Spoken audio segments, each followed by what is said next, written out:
आज की कहानी है बांझपन का धब्बा हटाने के लिए मैं कुछ भी करूंगी। रोज की तरह आज की सुबह भी सास की गाली और ताने से ही शुरू हुई। रमा रोज रोज के झगड़े से तंग आ चुकी थी, लेकिन वह और कर भी क्या सकती थी। उसे तो सुनना था। वह चुपचाप सास ससुर और पड़ोसियों के ताने सुनती और रोती। रमा की शादी तन्मय के साथ 7 साल पहले हुई थी। इन 7 सालों में जिन लोगों की शादी हुई थी वे एक दो बच्चे के माँ बाप बन गए थे, लेकिन रमा अभी तक माँ नहीं बन पाई थी। इसके चलते उसे बांझ जैसी उपाधि मिल गई थी।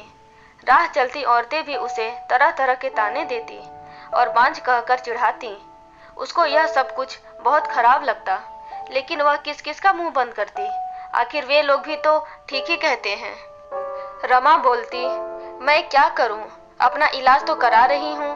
डॉक्टर से लगातार इलाज कराने को कहा है, जो मैं कर ही रही हूं। लेकिन जो मेरे वश में नहीं है उसे मैं कैसे कर सकती हूं? एक दिन पड़ोस का एक बच्चा खेलते खेलते उसके घर आ गया। बच्चे को देख रमा ने उसे अपनी गोद में बिठा लिया और उसे प्यार से चूमने लगी। जब सास ने बहू रमा को दूसरे के बच्चे को चूमते हुए देखा तो वह बिफर पड़ी। वह उसकी गोद से बच्चे को छीनते हुए बोली, कल मुही, बच्चा पैदा करने की तो ताकत नहीं, दूसरे के बच्चों से अपना मन बहलाती है। अरे तू क्यों डालती है अपना मनहूस साया दूसरे के बच्चों पर? तू तो उस बंजर जमीन की तरह है जहाँ फसल तो दूर घास भी उगना पसंद नहीं करती। जब रमा से सास की बातें नहीं सुनी गई तो वह अपने कमरे में जाकर अंदर से दरवाजा बंद कर रोने लगी। रात को तन्मय के आने पर उसने रोते हुए सारी बात उसे बता दी और बोली, मैं बड़ी अभागिन हूँ।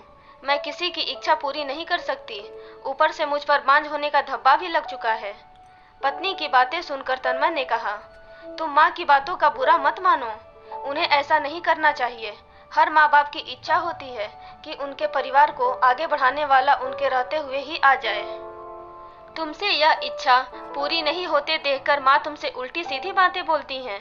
तुम चिंता मत करो, तुम्हारा इलाज चल रहा है, तुम जरूर माँ बनोगी। रमा बोली, मेरी एक सहेली थी, वह भी बहुत दिनों बाद माँ बनी थी। माँ बनने में देर होते देखकर जब उसने अपना इलाज कराया तो जांच में उसमें कोई कमी नहीं पाई गई। कमी उसके पति में थी। जब उसके पति में इलाज कराया तभी वह माँ बन सकी। हो सकता है उसी की तरह आप में भी कोई कमी हो, इसलिए मैं चाहती हूँ कि आप भी एक बार अपना इलाज करा लेते। रमा की बात सुनकर तन्मय भड़क उठा। मुझ में भला क्या कमी हो सकती है? मैं तो बिल्कुल ठीक हूँ, मुझ में कोई कमी नहीं है। मेरी चिंता छोड़ो, तुम अपना अच्छी तरह इलाज कराओ। मैं मानती हूँ कि आप में कोई कमी नहीं है, लेकिन तसल्ली की खातिर।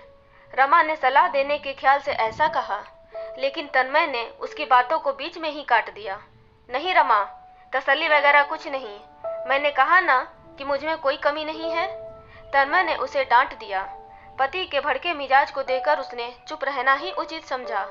शहर के बड़े से बड़े डॉक्टर से उसका इलाज हुआ, फिर भी उसकी कोख सूनी ही रही। डॉक्टर ने जांच के दौरान उसमें कोई कमी नहीं पाई। देखो रमा, रिपोर्ट देखने के बाद तुम में कोई कमी नजर नहीं आती। शायद तुम्हारे पति में कोई कमी होगी, तुम एक बार उसे भी इलाज कराने की सलाह दो। डॉक्टर ने उसे समझाया। अब रमा को पूरा भरोसा हो गया था कि उसमें कोई कमी नहीं है। माँ बनने के लिए कमी उसके पति में ही है, लेकिन उसे कौन समझाए। उसे पति के गुस्से से भी डर लगता था। एक दिन किसी ने रमा की सास को बताया कि पास ही गांव के मंदिर में एक बाबा रहते हैं, जिसकी दुआ से हर किसी का दुख दूर हो जाता है। सास ने यह बात अपने बेटे को बता दी और बहू को बाबा के पास भेजने को कहा। रात को तन्मय ने रमा से कहा, कल तुम मंदिर चली जाना। ठीक है, मैं चली जाऊंगी, लेकिन मैं डॉक्टर के पास गई थी, डॉक्टर ने मुझ में कोई कमी नहीं बताई, इसलिए मैं चाहती हूँ कि आप भी एक बार अपना। डरते डरते रमा कह ही रही थी, लेकिन तन्मय ने उसकी बात को अनसुना कर दिया। रमा, मैं कहीं नहीं जाऊंगा, तुम कल मंदिर में बाबा के पास चली जाना। ऐसा कहकर वह सो गया। रमा ने भी अपने माथे पर लगा बांझपन का धब्बा मिटाने के लिए बाबा के पास जाकर उनसे दुआ लेने की सोच ली। दूसरे दिन सवेरे नहा धोकर वह बाबा के पास चली गई। मंदिर में लगी भीड़ को देखकर उसे भरोसा हो गया कि वह भी बाबा की दुआ पाकर माँ बन सकती है। रमा बाबा के पैरों पर गिर पड़ी और कहने लगी, बाबा मेरा दुख दूर करें।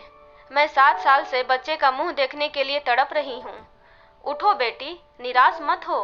तुम्हें औलाद का सुख जरूर मिलेगा, लेकिन इसके लिए तुम्हें महामारी होने के बाद यहाँ 4 दिनों तक रहकर लगातार पूजा करनी होगी। ठीक है बाबा, मैं जरूर आऊंगी। रमा खुशी से घर गई। घर आकर उसने सारी बातें अपने पति को बताई। मैंने कहा था ना कि जो काम दवा नहीं कर सकती, कभी कभी दुआ से हो जाती है। बाबा की दुआ पाकर अब तुम जरूर माँ बनोगी, ऐसा मुझे भरोसा है। तुम ठीक समय पर बाबा के पास चली जाना, तन्मय ने खुश होते हुए कहा। रमा अब बेसब्री से महामारी होने का इंतजार करने लगी। कुछ दिन बाद उसे महामारी हो गई। महामारी पूरी होने के बाद रमा फिर बाबा के पास गई। उसे देखते ही बाबा ने कहा, बेटी, जैसा कि मैंने तुम्हें पहले ही कहा था कि यहीं रहकर 4 दिनों तक लगातार पूजा करनी पड़ेगी, तभी तुम माँ बन सकोगी। जी बाबा, मैं रहने के लिए तैयार हूँ, रमा ने कहा। ठीक है, अभी तुम अंदर चली जाओ। रात से तुम्हारे लिए पूजा करनी शुरू करूँगा। अपनी चाल को कामयाब होते देख बाबा मन ही मन खुश होते हुए बोला। रात को बाबा ने रमा से कहा, बेटी, इस पूजा के दौरान कोई भी देवता खुश होकर तुम्हें औलाद दे सकता है। इसके लिए तुम्हें सब कुछ चुपचाप सहन करना पड़ेगा, नहीं तो तुम कभी माँ नहीं बन पाओगी। जी बाबा, मैं सब कुछ करने को तैयार हूँ, बस मुझे औलाद हो जानी चाहिए। रमा के इतना कहने के बाद बाबा उसे एक कोठरी में ले गए, जहाँ हवन कुंड बना हुआ था। उसमें आग जल रही थी। बाबा ने उसे वहीं पर बिठा दिया और वह भी बैठकर जाप करने लगा। कुछ देर तक जाप करने के बाद बाबा ने कहा, रमा, देवता मुझ में समा चुके हैं। वह तुम्हें औलाद का सुख देना चाहते हैं, इसलिए तुम चुपचाप अपने बदन के सारे कपड़े उतार दो और औलाद पाने के लिए मेरे पास आ जाओ। वह तुम्हें दुआ देना चाहते हैं।